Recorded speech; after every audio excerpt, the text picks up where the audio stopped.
at that interface that artists work at, which is the relationship between the self, the narcissistic self, the isolated self that's caught in their own perception and worldview, and the other out there, the world out there. Relationship to chaos.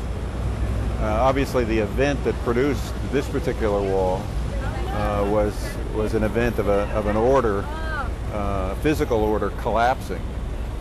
And one of the characteristics of chaotic systems and of creativity is that when, as Yeats says, when things fall and are built again, and those who build them again, have a gaiety about them.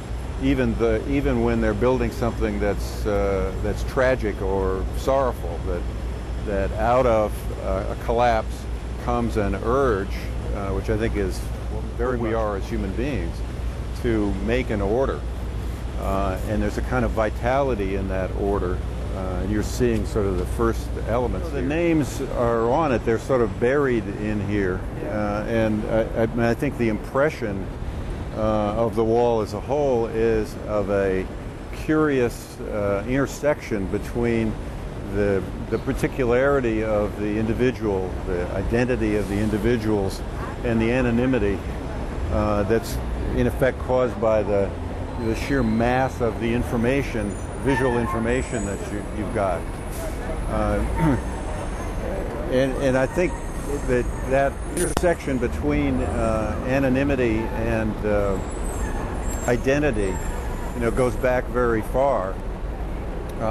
It wasn't until the Renaissance really that people started to sign works, and the classic story is that the artist would be working on a piece, high up in the Gothic cathedral, and the only one to know that he had done that particular piece was God. So the piece was in a way a representation of your connection to the cosmos, your individual connection to the cosmos, and that continued even, I think, when people began to sign works. Abe was talking about the difficulty sometimes in finding a place to put the signature that doesn't detract from the work itself.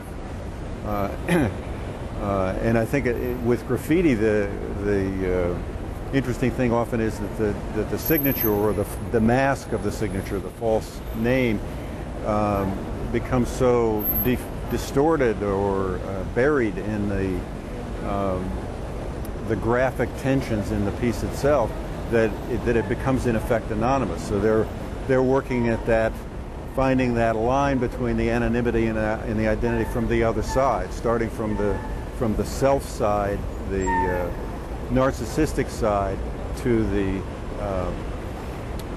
sharing side, what I would call that side where you're trying to find where is the membrane between me and the other, and that actually has a lot to do with chaos. One of the classic images of chaos is the whirlpool.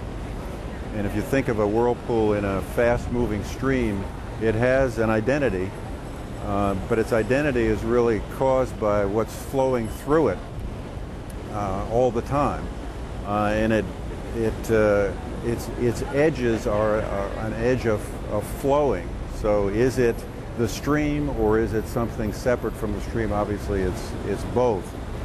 And trying to relocate us in that paradox, I think, is one of the things that artists do. It's a paradox that we forget all the time, but particularly in our culture, because we live in a subject-object world where we buy things and treat each other as titles, and we have resumes, and we have all this stuff that tells us that we're essentially separate, and we begin to feel a little sick about that, I think, sometimes, because we've become isolated in our own narcissism. And the artist has the opportunity to bring us back to a sacred space on that edge between the self and the other. That's, you know, there's a long history of art being connected with the sacred. All beings